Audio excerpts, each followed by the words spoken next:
الماء خي فهو درء به نور به ترقى به تحيا عالما فخور اطلب العلم صوت الحق والإيمان والإسلام وأنبغ من حمل راية التوحيد حتى الآن. اطلب العلم خي فهو درء به نور به ترقى به تحيا عالما حرا فخور سل إماما عاش في العلم دهورا ودهور يطلب العلم ببذل حتى ضمته البحور. If a woman is wearing earrings which cover a little bit of the back or front of the earlobe, does she have to take them off when wiping the ears, or would she just twist them to allow water to reach the skin beneath? It's the opinion of Shafi'iyya, Hanafiyya, and Malikiyya, and one of two opinions by Imam Ahmad, and the opinion of Al-Qurtubi and Ibn Hazm, that the ears are sunnah to wipe in wudu. And we selected that opinion when we went over this matter. I believe we mentioned that An-Nawawi in Sharh al-Muhadhab related the ijma' by Ibn Jarir al-Tabari that there's an ijma' if one leaves out the ears from wudu, the wudu is valid. And that coincides with it being a sunnah. That's the definition of a sunnah. The question does not specify ghusl or wudu. I assume it's ghusl wudu because it says wiping over the ears. So if a male or female leaves the ears out altogether in wudu, the wudu is valid. But wiping the ears in the method that we mentioned is sunnah. And we love to stick by the sunnah. Since this is wiping in wudu, it's more relaxed. There's no need to remove the earrings or even move them about. What gives it a lot of room and leverage is that this matter is, meaning wearing earrings, was something widespread during the Messenger sallallahu alaihi wasallam's time, and there was no specific ruling mentioned pertaining to them. In hadith Jabir ibn Abdullah radiallahu anhu in Sahih Muslim, he said that he attended a Eid Salah when the Messenger sallallahu alaihi wasallam performed the Eid Salah, and then he gave the Eid khutbah. Then he walked towards the women and he preached to them and admonished them and asked them to give charity, and then they began to give charity. What did they give? Their jewelry. What part of their jewelry? Earrings and rings. And they began to throw it on a cloth placed by Bilal. فَجَعَلْنَا يَتَصَدَّقْنَ مِنْ حُلِيِّهِنَّ يُلْقِينَ فِي ثَوْبِ بِلَالٍ مِنْ أَقْرِطَتِهِنَّ. أَقْرِطَتِهِنَّ is earrings. That's a Fusha term for earrings. مِنْ أَقْرِطَتِهِنَّ وَخَوَاتِمِهِنَّ. They gave their earrings and their rings. The point of that is that earrings and rings were known and widespread, and they were commonly used. And there's no ruling by the Messenger sallallahu alaihi wasallam specifically pertaining to them and wudu. So there shows there is no specific matter pertaining to that. Ears are wiped as a sunnah of wudu. And matters that are wiped, we said many times, are generally based on making matters easy, and their rules are more relaxed. So wiping over them, when wiping over the ear, is sufficient. Now, even though I don't believe the question pertains to ghusl, let's take it pertaining to ghusl. In ghusl, we know earrings were known.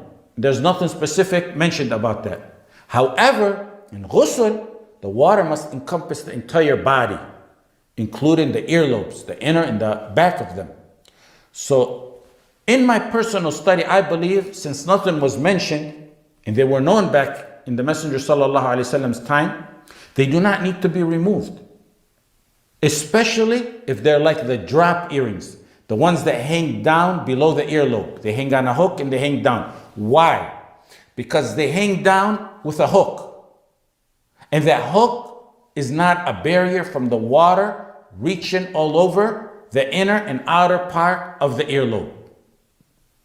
However, other types of earrings that are tight earrings, or I believe some of them are referred to as stud earrings, or anything similar to them.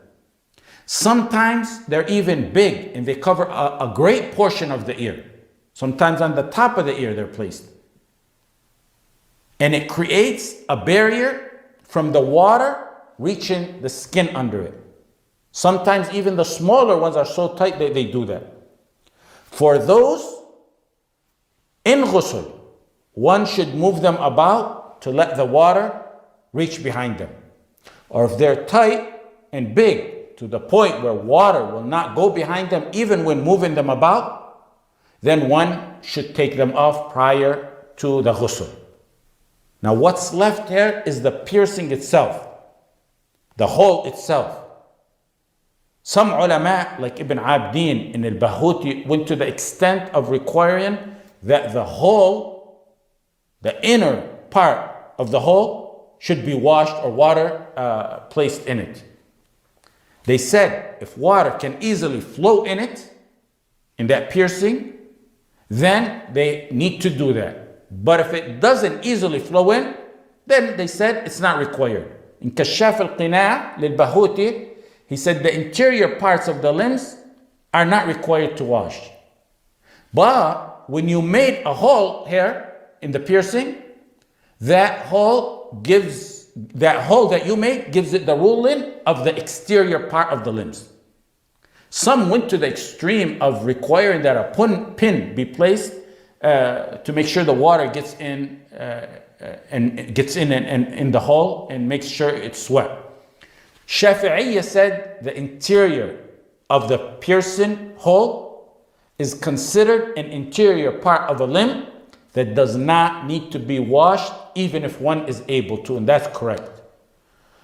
The safest route, is if the piercing is big, like some countries or some cultures, they have earlobe stretching that they do, and it's very big.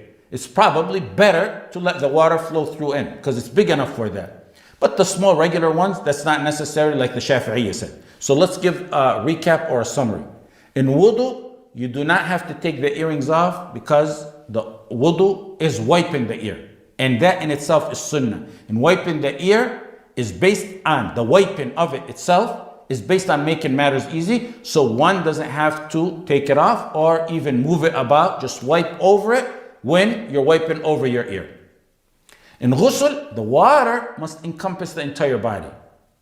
And if the earring is the kind that hangs with the hook, that doesn't block the water from the earlobe, the inner or outer part of it, then they can leave it on and the water flows around it. That's fine. If it's the tight stud earrings or anything similar to that, one should move it about to make sure the water goes behind it. If it's loose and the water goes behind it, then nothing is needed. If it's so tight, one can get water behind it without taking it off, then one should take it off. That's an analogy to what some ulama mentioned pertaining to a ring. Finally, the inner piercing, the hole itself, I don't believe that takes the ruling of the external ear that needs to be washed. And the Shafi'iyya correctly said that water doesn't have to go in the hole. Those who do earlobe stretching and the hole is quite big, then it's better to let the water flow in it. But the normal, regular, small holes, the Shafi'iyya correctly said that doesn't take the hukum of the external part of the ear. And water doesn't have to flow in it.